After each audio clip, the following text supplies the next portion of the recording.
Astaghfirullah. Bismillahirrahmanirrahim. Assalamualaikum warahmatullahi wabarakatuh. Alhamdulillah wassalatu wassalamu ala Rasulillah wa ala alihi wa sahbihi wa mawalah wa la hawla wa la quwata illa billahi wa ba'du.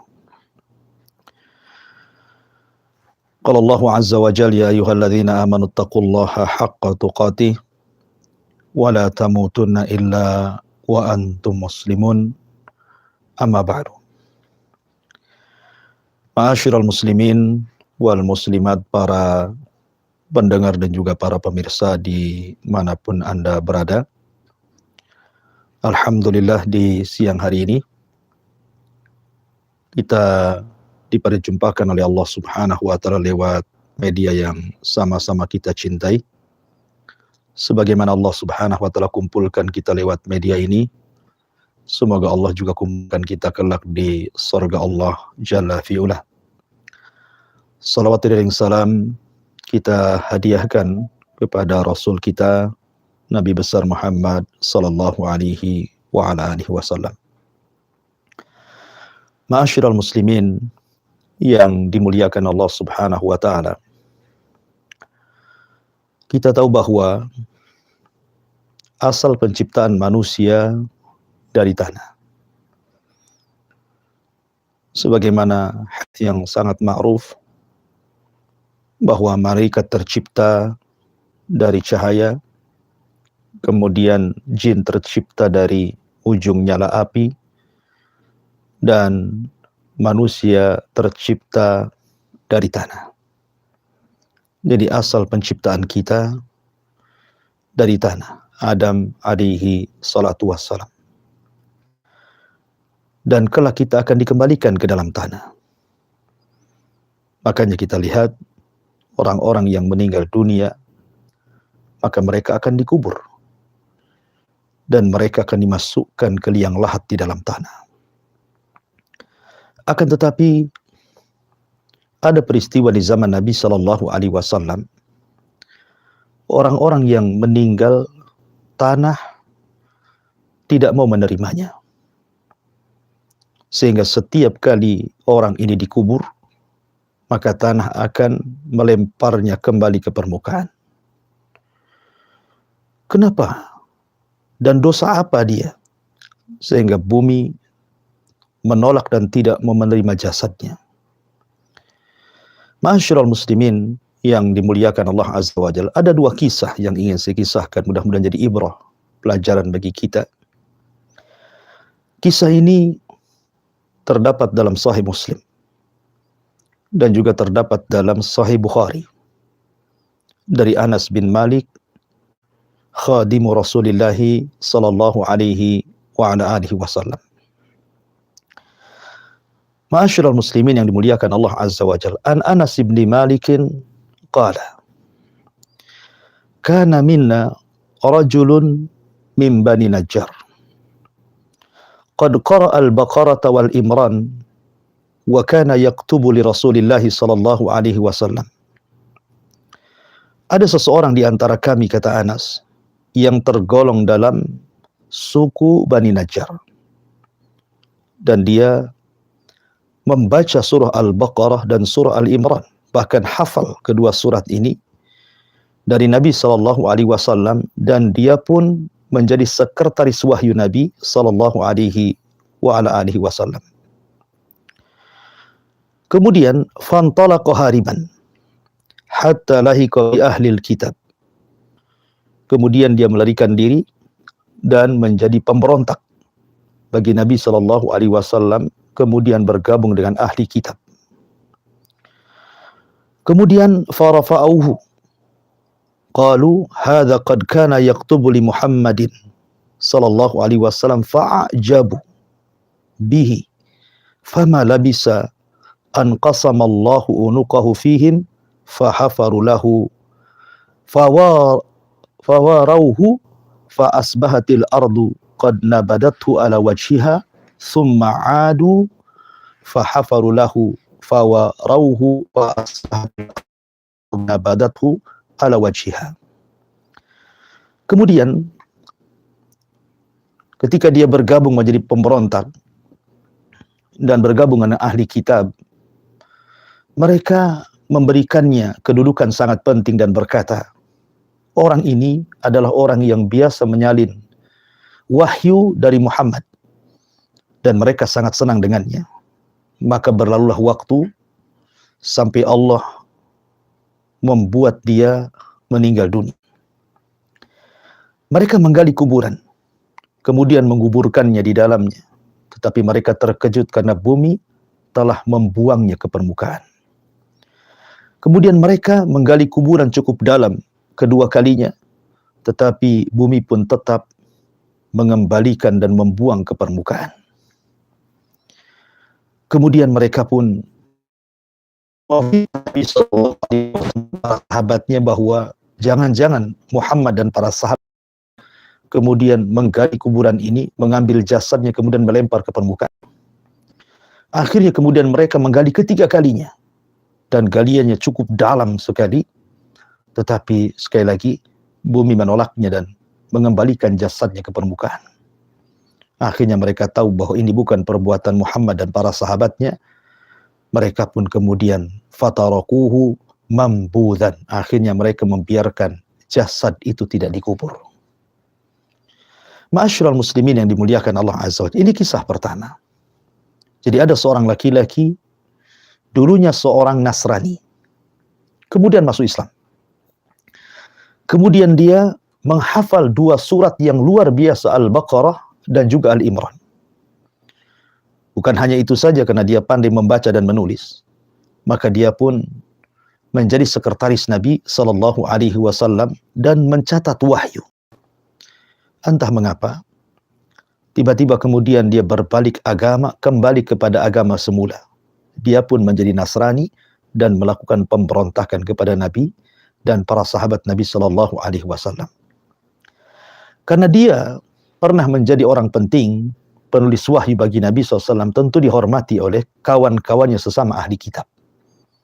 Maka diberikan kedudukan yang sangat penting karena dia mengetahui rahasia Rasul dan juga para sahabatnya. Akhirnya Allah Subhanahu wa taala takdirkan orang ini mati.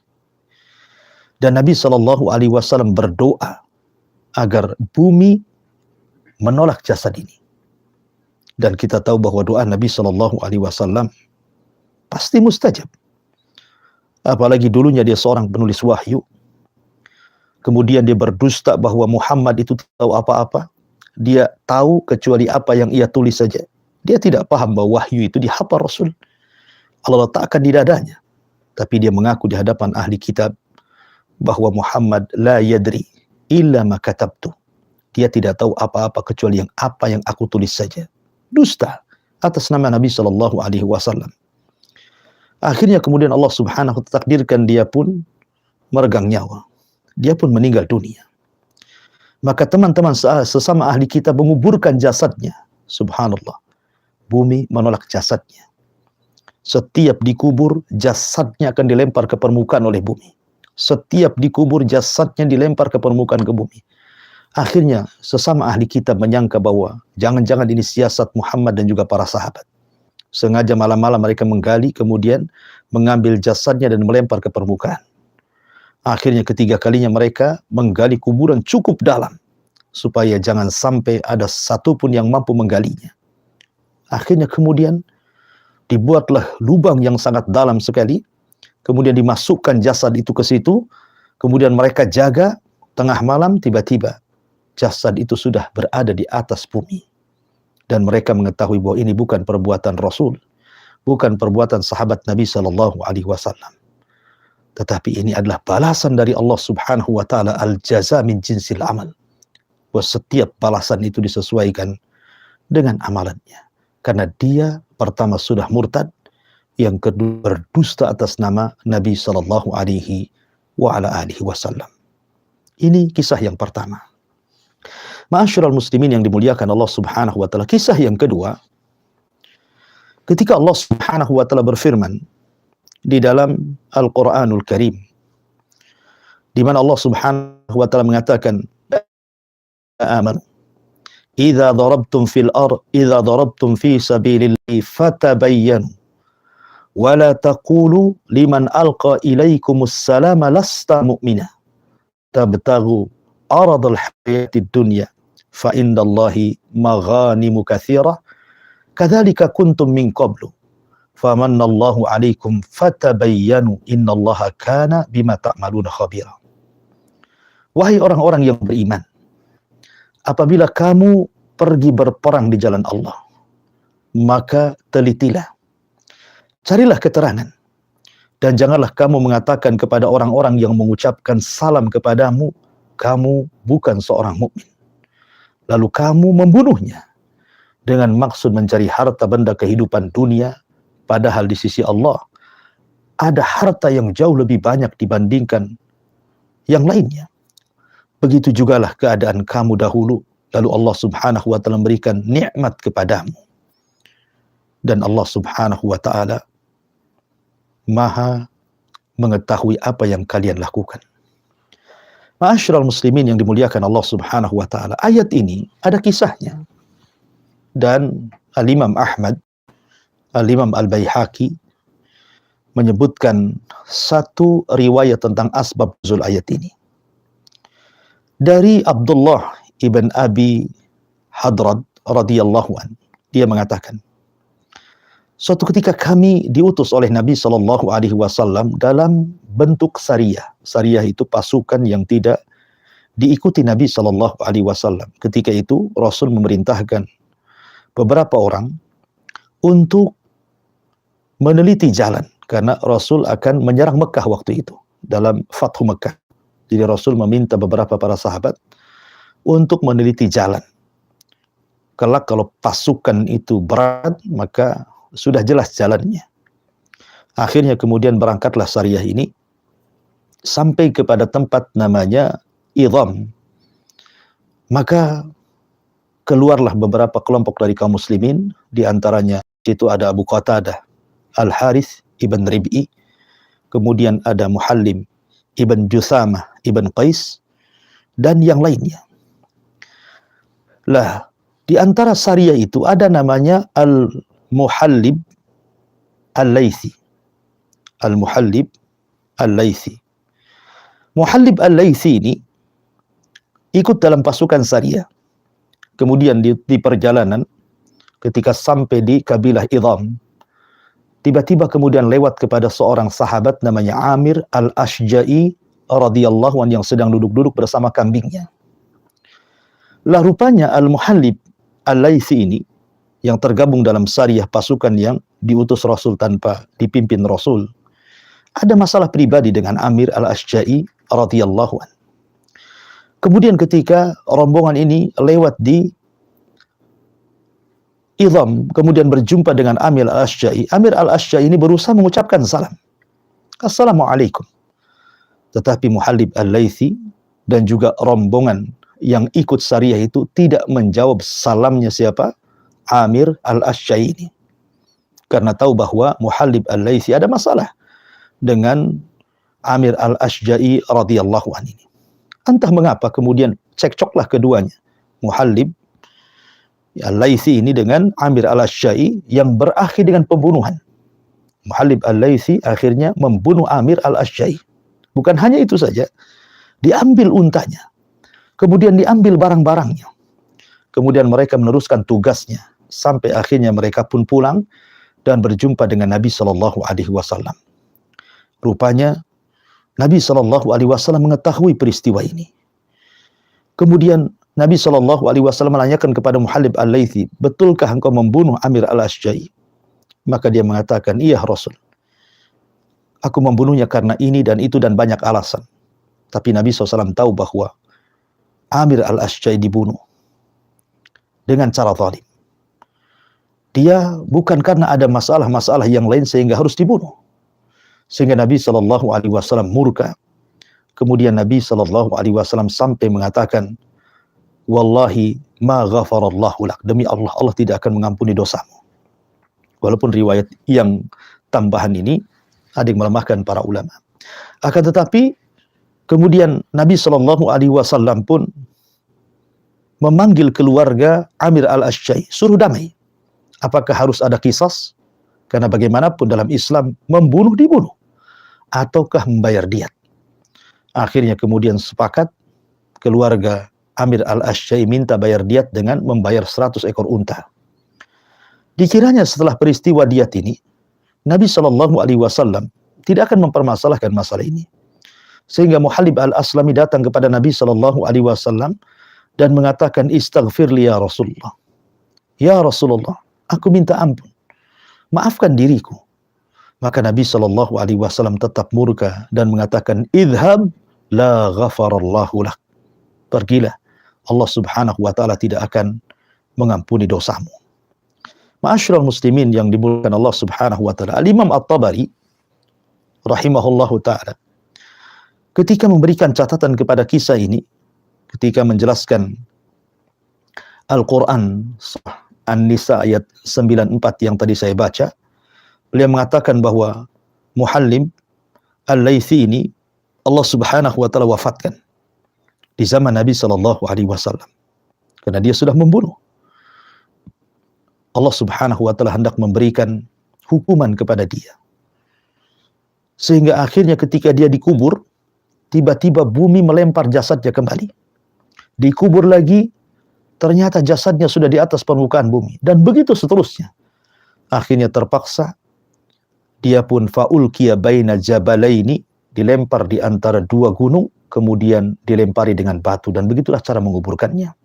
Sampai-sampai Nabi SAW mengatakan, annal arda la tuqbal man huwa asyarru minhu.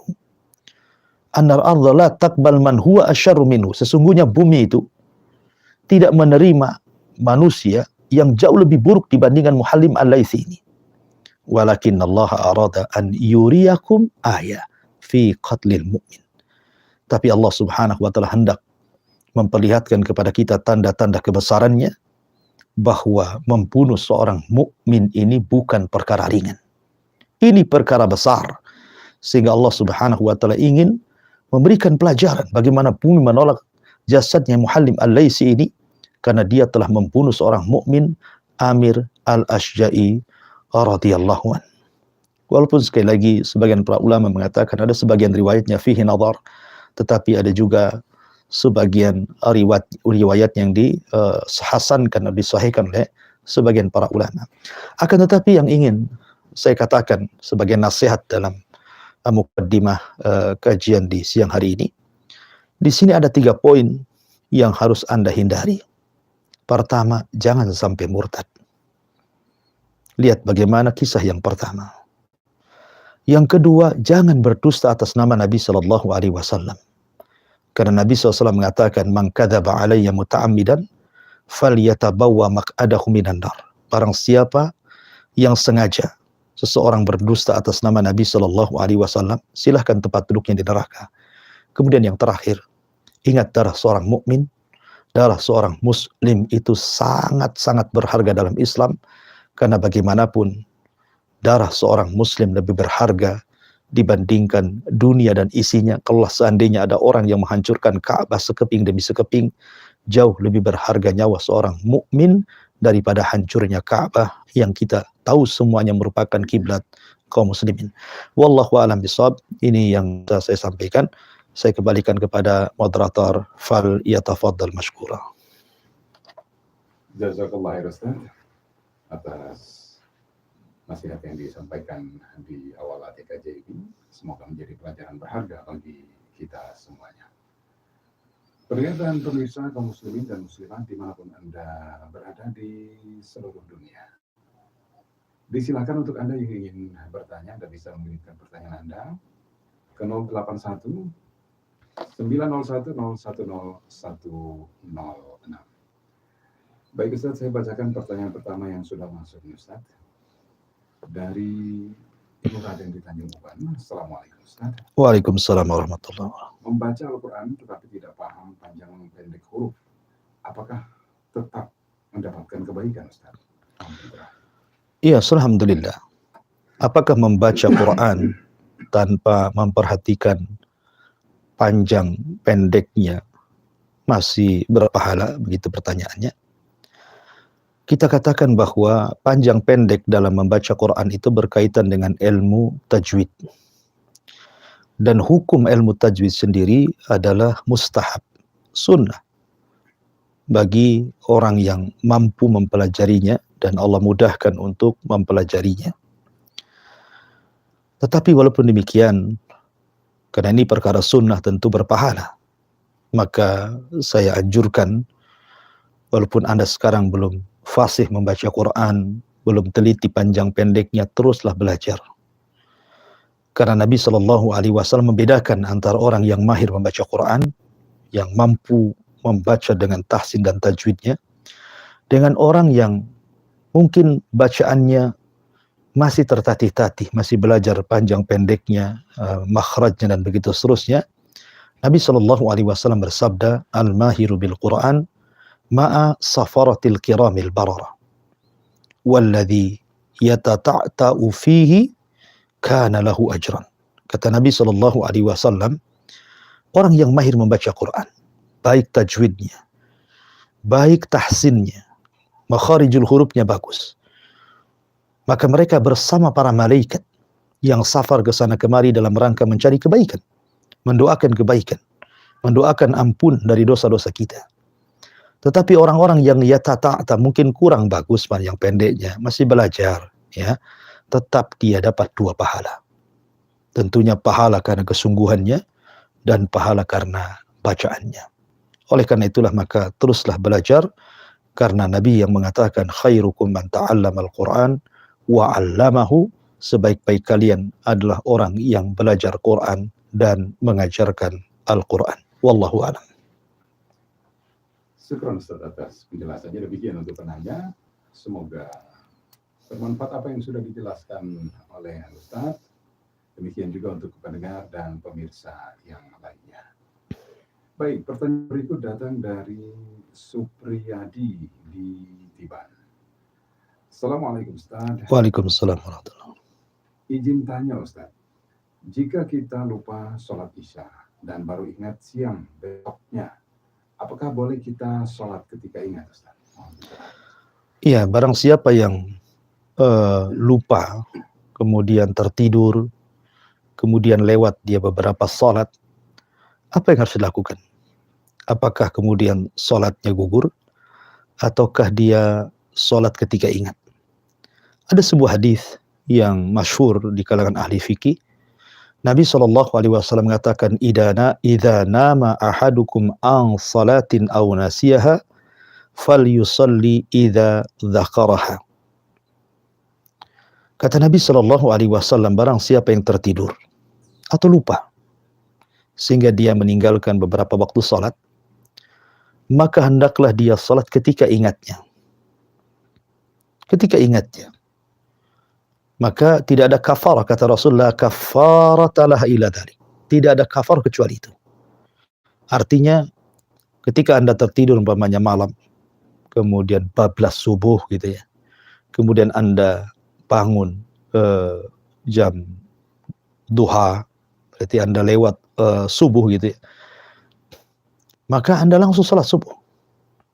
Sekalipun 2 waktu Anda, umpamanya Anda tertidur karena lelah letih setelah maghrib, tahu-tahu bangun di pagi hari jam 7 atau jam 8, otomatis kan 2 salat Anda terlewati itu, Isya dan subuh. Ya, kata para ulama, ketika Anda bangun Anda salat Isya, kemudian Anda salat subuh. Kata Nabi SAW, la kafarata laha illa dzalik. Tidak ada kafarah kecuali itu. Maka siapapun yang lupa ataupun tertidur karena sesuatu, kemudian dia meninggalkan sholat, maka sholatlah ketika terbangun, ataukah sholat ketika ingat. Wallahu a'lam. Jazakallah Ustaz atas penjelasannya, menjawab pertanyaan dari Bapak Supriyadi di Tibannya. Semoga bisa dipahami apa yang sudah dijelaskan oleh Ustaz dan juga bermanfaat bagi kita semuanya. Baik, ada pertanyaan lagi nih sudah masuk dari Ibu Cici di Jaringan, Bogor Barat. Mungkin ke Bogor Barat, mungkin Jasinga ini. Ya, Assalamualaikum Ustaz. Waalaikumsalam. Afwan Ustaz, pertanyaan dari kawan. Apa hukumnya seorang istri tua menyuruh suaminya untuk menceraikan istri mudanya? Karena istri tua baru tahu suaminya menikah lagi. Mohon penjelasan. Ya, alhamdulillah. Bagaimana hukumnya istri tua memerintahkan suaminya menceraikan istri muda? Karena istri tua baru mengetahui bahwa suaminya menikah lagi tanpa sepengetahuannya. Kurang lebih pertanyaan seperti itu. Ya, alhamdulillah. Yang ingin saya nasihatkan kepada para suami dulu. Walaupun memang tidak ada syarat seorang suami itu menikah harus izin istri yang pertama. Akan tapi seorang laki-laki ketika hendak berpoligami, pertama hendaklah dia menyusun dulu program hidupnya. Karena ada orang yang tergesa-gesa berpoligami sementara ekonominya saja masih morat-marit, afwan, gitu ya. Sementara untuk menghidupi secara nafkah lahir istri pertama saja mungkin belum bisa, masih kekurangan gitu ya, apalagi punya anak-anak banyak. Kemudian juga mempersiapkan ilmunya. Mempersiapkan ilmu, karena bagaimanapun menikah itu sebuah ibadah. Dan menikah itu sesuatu yang sakral, perlu ilmu. Sebab kalau orang tidak punya ilmu, maka dia akan menabrak ke sana kemari. Akan banyak kezaliman di sana dan di sini. Maka perlu ilmu untuk mempersiapkan hal itu. Kemudian juga, kalau seandainya Allah Subhanahu wa Ta'ala takdirkan seperti yang di pertanyaan tadi, istri tua baru tahu bahwa suaminya menikah lagi. Pertama, ingatlah firman Allah Subhanahu wa Ta'ala. Wa ma kana li mu'minin wala mu'minatin idza qadallahu wa rasuluhu amran an yakuna lahumul khiyaratu min amrihim. Tidak layak bagi seorang mukmin laki-laki atau seorang mukmin perempuan apabila Allah dan Rasulnya telah memutuskan sebuah perkara, ada kebingungan dalam urusan mereka. Tidak boleh. Artinya, ketika seorang mukmin atau mukminah sudah tahu bahwa hukum ini terdapat dalam Quran, terdapat dalam sunnah, maka jangan bimbang. Setiap perintah itu ada hikmahnya.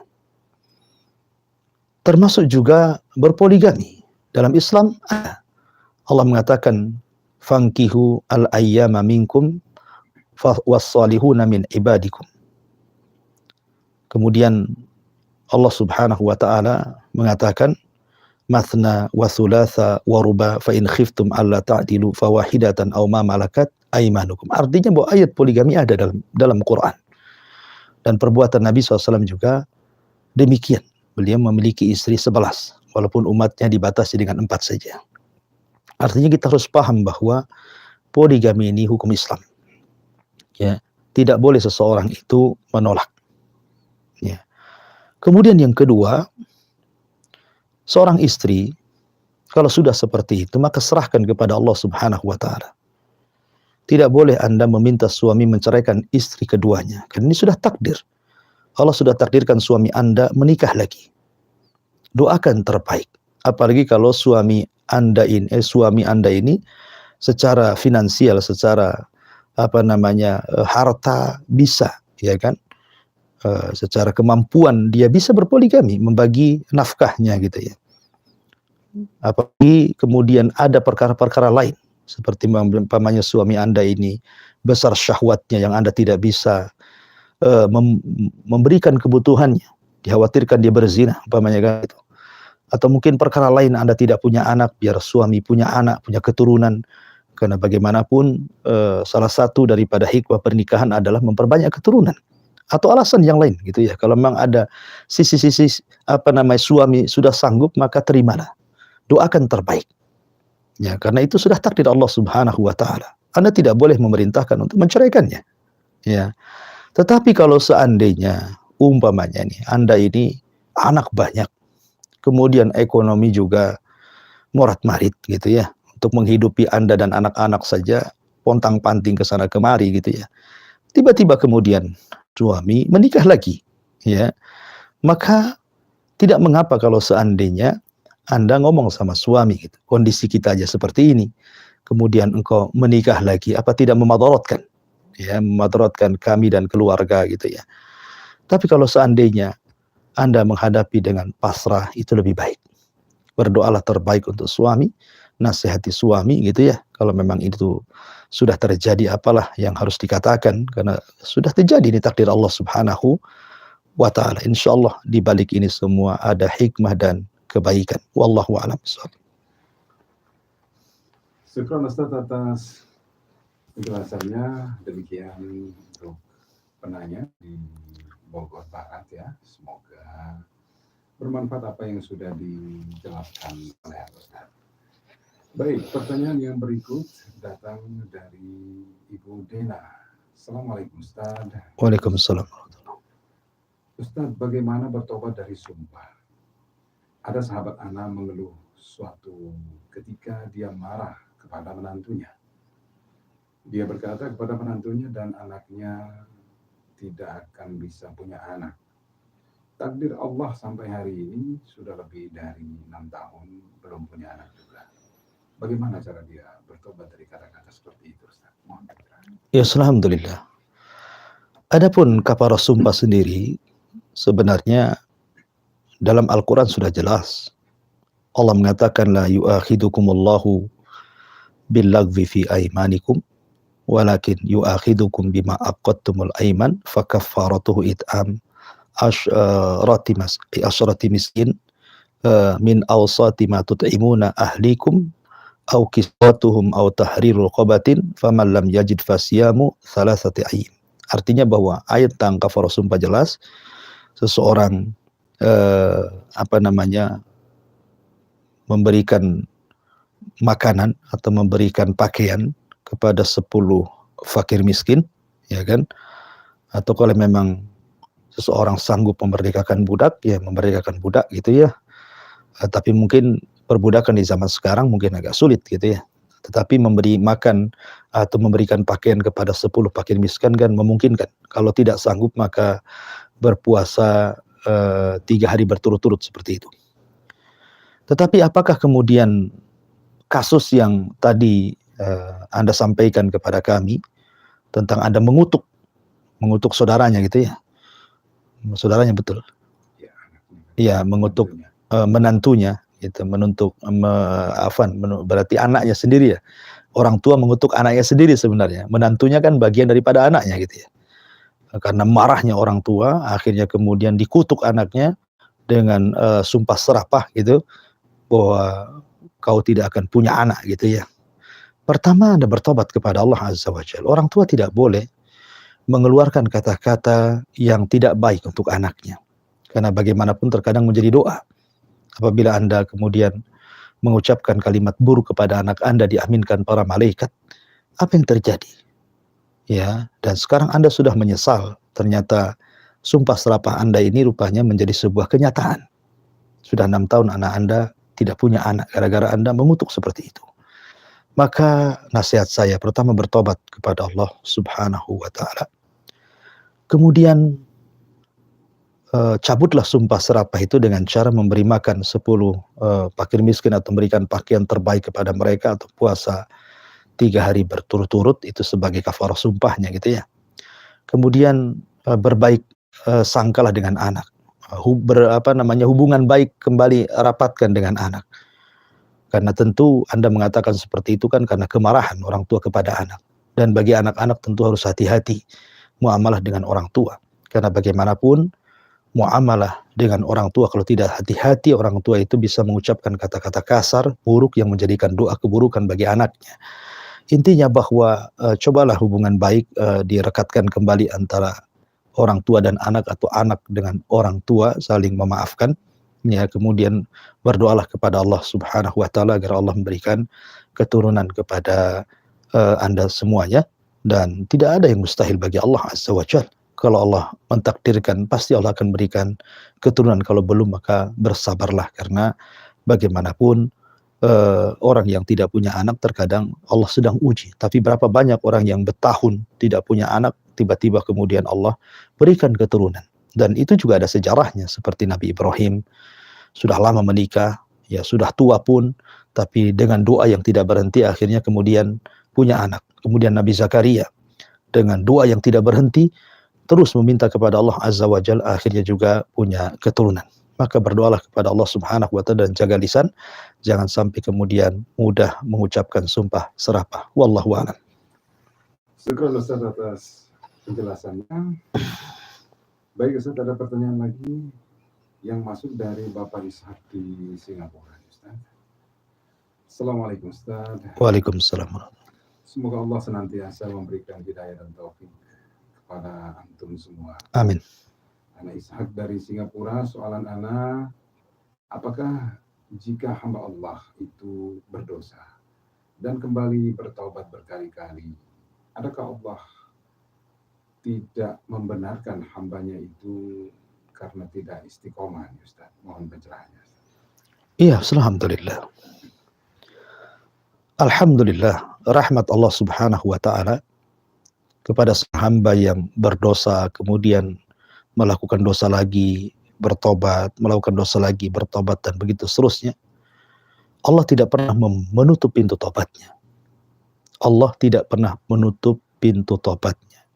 Karena bukan syarat tobat itu tidak boleh mengulang dosa, mustahil.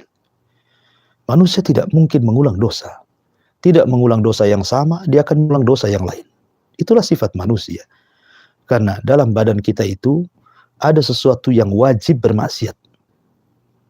Seperti apa? Mata memandang yang haram, telinga mendengar yang haram, hidung mencium yang haram, terkadang lisan mengucapkan kalimat yang haram, hati juga sama, tangan juga sama, kaki. Ada hal yang tidak mungkin kita hindari. Bahwa kita akan berbuat dosa. Tetapi kan sebaik-baik orang yang berbuat dosa itu adalah bertobat. Karena Rasul yang mengatakan, kullu bani Adam khatta'un wa khairul khatta'ina tawwabun. Setiap anak Adam itu pasti melakukan kesalahan. Tetapi sebaik-baik orang yang melakukan kesalahan kan bertobat kepada Allah Subhanahu wa Ta'ala. Karena innallaha yuhibbu tawwabina wa yuhibbul mutatahhirin. Allah itu suka dengan orang yang tobat. Dan tidak mungkin orang bertobat kecuali harus berbuat salah. Sebab kalau seandainya Allah takdirkan semua manusia ini tidak ada yang berbuat dosa, pasti Allah akan binasakan semua orang tersebut dan Allah akan ganti dengan kaum yang berdosa kemudian bertobat kepada Allah Subhanahu wa Ta'ala, karena Allah suka dengan orang-orang yang bertobat. Dan manusia tidak lepas dari kesalahan. Tetapi yang jelas bahwa berusahalah setiap Anda berbuat dosa. Kalau itu dosa kecil, Anda langsung istighfar. Kalau itu dosa besar, maka cepatlah taubatan nasuha dengan mengakui bahwa dosa itu adalah perbuatan dia. Ya, kemudian dan dia juga berjanji untuk tidak melakukannya, dan kemudian juga dia mengikuti perbuatan dosanya dengan kebaikan itu. Ya, karena bagaimanapun Rasul yang mengatakan wa'at bi sayyi'atal hasanata tamhuha, ikutilah perbuatan buruk dengan kebaikan, pasti akan kebaikan itu akan menghapuskannya. Dan teruslah istiqomah. Ya, istiqomah. Jadi kalau suatu ketika tergelincir lagi, bertobat lagi. Tergelincir lagi, bertobat lagi. Seperti itulah sebaik-baik seorang hamba Allah Subhanahu wa Ta'ala. Karena kita tidak lepas daripada perbuatan dosa. Tetapi di antara rahmat Allah Subhanahu wa Ta'ala, kasih sayang Allah kepada kita, Allah tidak pernah menutup pintu taubatnya.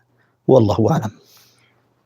Jazakallah khair Ustaz atas penjelasannya. Demikian untuk penanya di Singapura. Semoga bisa memahami apa yang sudah dijelaskan oleh Ustaz. Baik Ustaz, satu pertanyaan terakhir Ustaz. Datang dari penanya di Lumajang, Jawa Timur, dari Ibu Siti Masudas. Ibu Siti Masudah. Bismillah, saya mau tanya Ustaz, afdol yang mana nih Ustaz? Mengaminkan doa yang panjang lebar yang kita tidak paham artinya, tidak tahu artinya, biasanya setelah selesai sholat jamaah. Ataukah kita berdoa sendiri pendek tapi paham maksudnya?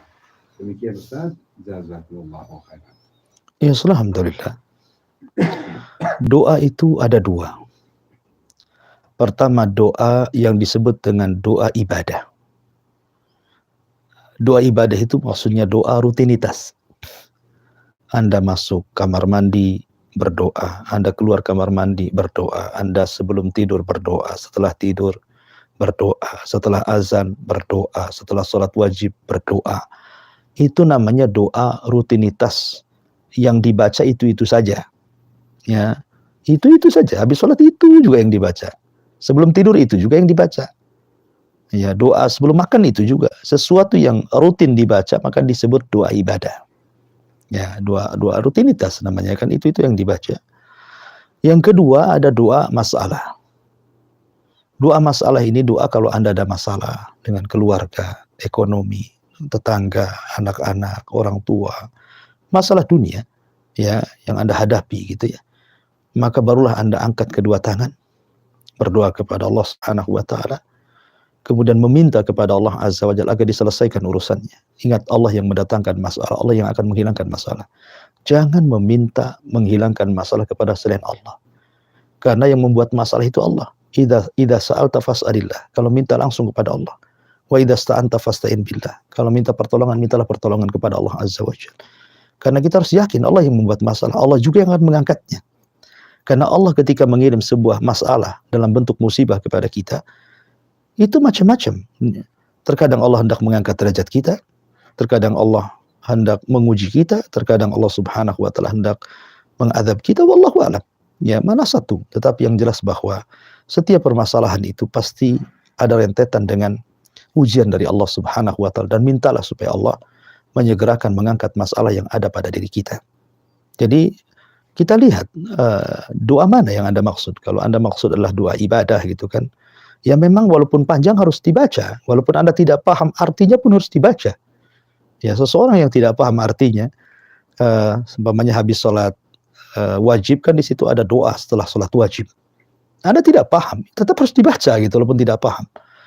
Seperti Anda dalam sholat gitu kan, Anda tidak paham arti Fatihah, tetap wajib dibaca. Namanya doa rutinitas gitu. Tapi sebaiknya Anda pelajari artinya, Anda pelajari tafsirnya supaya paham gitu kan. Tetapi doa masalah kan sudah jelas. Memang Anda lagi terkena masalah, pasti Anda tahu masalah Anda. Dan doa masalah kan tidak harus berbahasa Arab. Ya, tapi kalau doa yang sifatnya ibadah, maka ada hal-hal yang tidak boleh diganti doa itu dengan bahasa Indonesia. Seperti umpamanya dalam sholat. Tidak bisa sholat diganti dengan bahasa Indonesia. Ya, memang sholat harus berbahasa Arab, ya harus dihafal doa-doa dalam sholat gitu ya. Karena itu bentuknya doa ibadah. Dan semua ibadah itu tersimpan doa ibadah. Semua ibadah, mau puasa, zakat, haji, semua doa, semua ibadah tersimpan doa ibadah. Maksudnya apa? Karena setiap ibadah itu ada doa di situ. Minimalnya diterima. Itu minimalnya ya. Ibadah. Beda dengan doa masalah. Doa masalah itu kan kalau ada masalah gitu ya. Adapun terkait dengan pertanyaan tadi, mana yang harus diaminkan gitu ya. Mana harus diaminkan? Ya, dua-duanya pun kalau perkara-perkara yang harus dibacakan amin di situ kita aminkan. Kalau ada tempat-tempat yang tidak dianjurkan untuk diaminkan, ya tidak perlu diaminkan gitu. Kalau doa masalah itu kan kita yang berdoa. Kita yang berdoa, kita pula yang mengaminkan gitu ya. Tapi kalau orang lain yang berdoa, lihat tempat-tempatnya. Ada tempat-tempat yang memang kita disuruh mengaminkan, ada tempat-tempat yang tidak disyariatkan untuk diaminkan. Wallahu a'lam. Jazakallah khairan atas penjelasannya, menjawab pertanyaan dari penanya di Lumajang. Semoga bisa dipahami baik oleh penanya juga bagi pendengar dan pemirsa yang lainnya. Kaum muslimin dan muslimat di manapun Anda berada di seluruh dunia. Di penghujung program ATKJ Anda Tanya Kami Jawab, kembali kita akan mendengarkan lagi nasihat penutup untuk program ini. Fantastis. Iya, bismillahirrahmanirrahim. Salatu wassalamu ala rasulillah amma ba'du. Kalau di awal tadi kita menceritakan tentang beberapa orang di zaman Rasul yang bumi menolaknya. Sekarang kita akan bercerita kebalikannya. Bumi justru melindungi jasad ini. Ada seorang sahabat namanya Asim ibn Thabit radhiyallahu anhu. Asim ibn Thabit radhiyallahu anhu. Dia terlibat dalam peperangan kali bersama Rasul. Perang yang luar biasa. Pertama perang Badar, yang kedua perang Uhud. Dan dia terkenal keberaniannya. Dan dia orang yang termasuk yang istiqomah dalam perang Uhud ketika kaum muslimin banyak berlarian gara-gara isu kematian Shallallahu Alaihi Wasallam yang disebar orang-orang musyrik. Karena ketika itu Ibnu Alqamah berhasil membunuh Mus'ab ibn Umar, seorang sahabat Nabi. Sementara Mus'ab bin Umar itu wajahnya mirip dengan Nabi. Sehingga ketika Mus'ab bin Umar terbunuh oleh Ibnu Alqamah ini, disangkanya Nabi terbunuh. Padahal yang terbunuh adalah Mus'ab ibn Umar. Tersebarlah berita hoax, Nabi terbunuh. Sehingga banyak para sahabat yang tunggang langgang. Nah, salah satu sahabat yang tidak lari dan tetap dalam peperangan adalah Asim ibn Thabit. Ya. Jadi suatu ketika Nabi Shallallahu Alaihi Wasallam kedatangan beberapa rombongan kabilah meminta kepada Nabi Shallallahu Alaihi Wasallam agar Nabi mengirim kepada mereka para hufadzul Quran, para penghafal Quran. Ya, ada yang mengatakan bahwa dua kabilah namanya Idhal dan Qarah. Ada dua kabilah namanya kabilah Idhal dan yang kedua kabilah Qarah. Dua kabilah ini minta kepada Rasul diutus kepada mereka para penghafal Quran. Maka Nabi SAW mengutus kepada mereka beberapa para sahabat pakar-pakar Quran.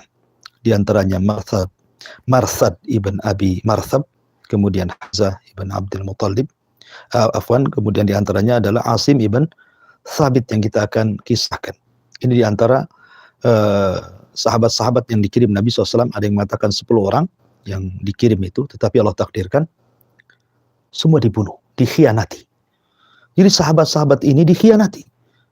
Jadi kabilah ini bukan hendak mendatangkan para penghafal Quran, tetapi sengaja hendak membunuh para sahabat. Maka semua mati.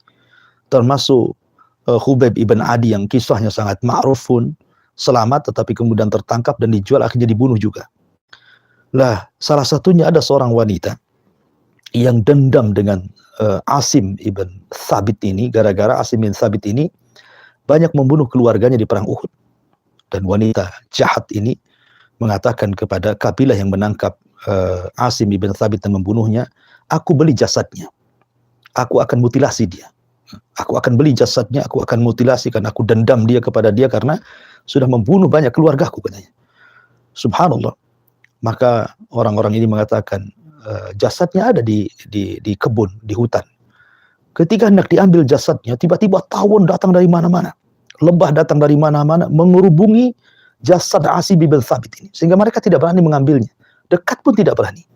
Akhirnya mereka pun menanti, boleh jadi mungkin lebah itu akan hilang di malam hari. Ketika mereka melihat di malam hari, lebah masih banyak di situ. Seolah-olah Allah Subhanahu wa Ta'ala lebah menjaga jasadnya Asim bin Thabit. Kemudian mereka pun menanti keesokan harinya. Subhanallah. Tiba-tiba keesokan harinya terjadi banjir lumpur. Kemudian banjir lumpur ini menyelamatkan jasadnya Asim sehingga akhirnya terpendam bumi. Dan orang-orang tidak mengetahui di mana jasadnya. Lihat bagaimana Allah Subhanahu wa Ta'ala melindungi jasad Asim bin Thabit sehingga tidak jadi dimutilasi oleh wanita musyrikah yang dendam kepada Asim ibn Thabit radhiyallahu anhu. Lihat, ada orang-orang yang ditolak bumi, tapi ada juga orang-orang yang justru bumi melindunginya. Maka kita berdoa kepada Allah Subhanahu wa Ta'ala jangan sampai bumi menolak kita. Dan sebaliknya kita berdoa agar Allah Subhanahu wa Ta'ala melindungi kita dan bumi menerima jasad kita sebagai manusia yang husnul khatimah. Amin ya rabbal alamin. Wallahu alam. Saya kembalikan ke moderator, falyatafaddal mashkura. Barakallahu fiik wa jazakallahu khairan atas ilmu yang sudah disampaikan dalam program Mati Kajian. Datanya kami jawab di kesempatan kali ini.